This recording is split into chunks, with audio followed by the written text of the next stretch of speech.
पहली दफा होगा जब आगामी आम चुनाव की घोषणा से पहले ही किसी सरकार ने अगले कार्यकाल के एजेंडे पर विस्तार से चर्चा की है। प्रधानमंत्री नरेंद्र मोदी की अध्यक्षता में बीते दिन उनकी मंत्री परिषद ने 8 घंटे तक मैराथन बैठक की।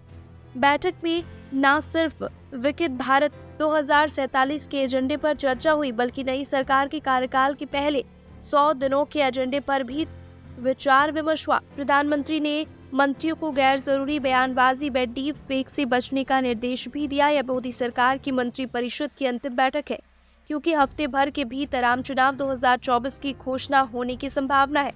अप्रैल से मध्य मई 2024 तक 7 से 8 चरणों में चुनाव होने की संभावना है। सूत्रों ने बताया कि बैठक में मुख्य तौर पर विकसित भारत 2047 के असिस्ट पत्र और अगले 5 वर्षों की कार्य योजना पर विस्तार से चर्चा हुई। साथ ही मई 2024 में गठित होने वाली नई सरकार के पहले 100 दिनों के एजेंडे एवं उठाए जाने वाले कदमों पर चर्चा हुई।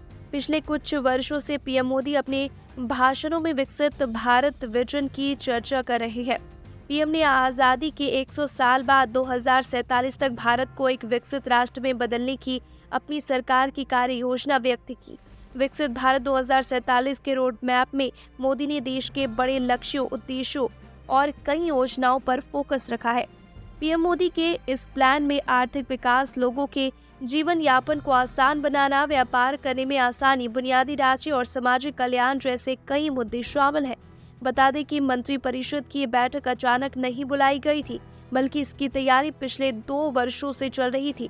इस दौरान सभी मंत्रालयों की अगुवाई में राज्य सरकारों, शिक्षाविदों, उद्योग जगत के प्रतिनिधियों, विज्ञानियों, विज्ञान संगठनों, सिविल सोसाइटी के लोगों से विमर्श किया गया।